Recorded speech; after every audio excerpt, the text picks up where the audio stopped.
Chers amis, je me permets cette familiarité parce que finalement, c'est un peu comme une famille. Avant toute chose, je voudrais aussi remercier l'Inter-LGBT qui a bien voulu, à l'occasion de son 25e anniversaire, m'inviter à témoigner du combat qui a été le mien pour avoir écrit et défendu la loi visant à interdire les thérapies de conversion. Loi qui, je le rappelle, a été votée à l'unanimité à l'Assemblée nationale et au Sénat. Alors non, sans un travail assidu et soutenu auprès du gouvernement de l'époque et de mon propre groupe politique qui n'en voyait pas forcément l'intérêt. Ce travail de longue haleine a été pour moi une grande fierté, car il a apporté une pierre supplémentaire à l'édifice de la lutte contre la haine et contre les discriminations anti-LGBT. Il s'agissait pour moi de combler un vide, celui de la liberté à s'autodéterminer et à faire accepter à notre société nos différences. Il s'agissait également de défendre il s'agissait de défendre la liberté d'être qui nous sommes au niveau le plus intime de nos êtres. Il s'agissait de rappeler que l'humanité est plurielle, n'en déplaise à ces gens-là, et si belle dans sa diversité. Il s'agissait de dire haut et fort que nous ne réclamions que l'égalité des droits, ni plus ni moins. Il s'agissait également de dénoncer que ces pratiques, prétendant modifier l'orientation sexuelle et l'identité de genre d'une personne, se développent dans le monde et chez nous, en France. Une orientation sexuelle ou une identité de genre différente de celle de la majorité ne sont pas des déviances qu'il faudrait corriger ou des maladies qui devraient être soignées, que ce soit au nom de la religion, de la morale ou de la médecine.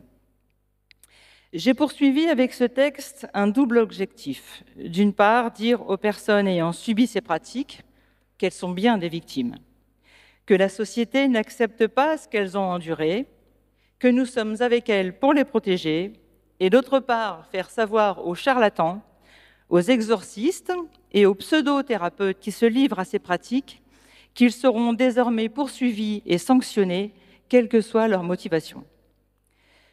Au fil des auditions que j'ai pu mener à l'Assemblée nationale en compagnie de Bastien Lachaud, un collègue député de la France insoumise, les témoignages des victimes et des témoins se sont multipliés, plus édifiants les uns que les autres.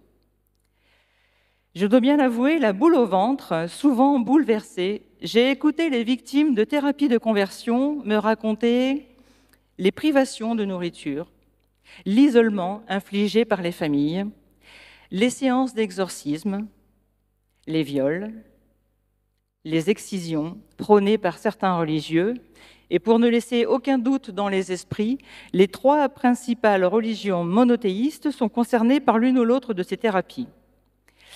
Il a également été question d'injections d'hormones, d'électrochocs, prescrits par quelques médecins psychiatres peu scrupuleux, ici en France et tout récemment.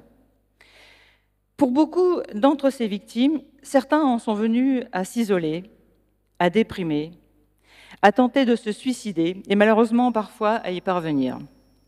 Alors bien évidemment, cette loi n'a aucunement pour but de dévaloriser le travail de ceux qui viennent en aide de façon bienveillante aux jeunes concernés.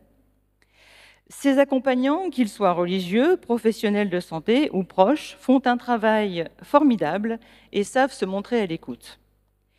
Il faut être reconnaissant envers les parents qui, même surpris et peut-être décontenancés dans un premier temps, à l'annonce de l'orientation sexuelle de leur enfant ou au doute de celui-ci sur son identité de genre, lui apportent malgré tout un soutien indéfectible dans ses choix de vie. Nous pouvons, et je vais également remercier toutes les associations, les collectifs, et je pense en tout premier lieu à Benoît Berthe, et au collectif Rien à guérir, qui m'ont été d'une aide précieuse tout au long des auditions, mais tout au long également du parcours législatif. Si c'est le moment, je vous le demande d'applaudir toutes les associations, comme l'Inter-LGBT, comme le collectif Rien à guérir, et toutes les associations, toutes les personnes qui travaillent et qui œuvrent, parfois au long cours, pour que nous puissions obtenir les mêmes droits que tout le monde. Aussi, désormais, la loi votée en 2022 crée un délit spécifique visant à punir les personnes qui entendraient modifier ou réprimer l'orientation sexuelle ou l'identité de genre d'une personne. Et même si de nombreux pays européens sont également en train de légiférer en ce sens, cette prise de conscience internationale permettra peut-être de dissuader et de punir ceux qui envisageraient de porter profondément atteinte à la liberté de s'autodéterminer dans une identité. Dès 2018, le Parlement européen a adopté une motion dans laquelle il se félicitait des initiatives interdisant les thérapies de conversion et la pathologisation des identités transgenres et priait tous les États membres d'adopter des mesures similaires qui respectent et défendent ce droit. Plusieurs États ont depuis engagé des réformes en ce sens. Il s'agit notamment de Malte, l'Allemagne, les Pays-Bas, la Belgique et maintenant la France. Mais restons vigilants. À nos portes, d'autres pays, membres de l'Union européenne, représentent une menace pour les LGBTQIA+. Il en va ainsi de la Hongrie, de la Pologne, de la Bulgarie ou encore de la Roumanie, par exemple, qui n'hésitent pas à nier l'existence même des personnes LGBTQIA+, en votant des lois interdisant ne serait-ce que le droit d'exister ou de les citer. Aussi, pour cet anniversaire, que je souhaite heureux à l'inter-LGBT, il nous faut regarder vers l'avenir et comme pour le droit des femmes à disposer de leur corps au travers de la constitutionnalisation de l'IVG, nous devons toutes et tous devenir les défenseurs, les garants de nos droits et ceux de nos enfants, et mettre de côté nos divergences politiques pour instaurer une convergence de nos combats pour que notre pays reste le pays des droits de l'homme, pour que l'Union européenne devienne une terre d'accueil pour les LGBTQIA+, qui souffrent de l'oppression dans leur pays et qui parfois en meurent.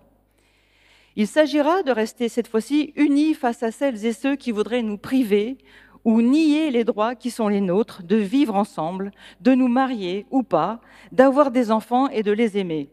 Il s'agira de ne jamais perdre de vue que rien n'est jamais acquis et que nous devons rester debout face à ceux qui voudraient nous voir tomber au rang de sous-citoyens. Il s'agira de dire et redire qu'il n'y a rien à guérir et que nos vies et nos sentiments valent tout autant que les leurs. Il s'agira de crier notre envie, que se poursuivent les combats encore nécessaires, car le chemin semble encore bien long vers l'égalité vraie. Je vous remercie.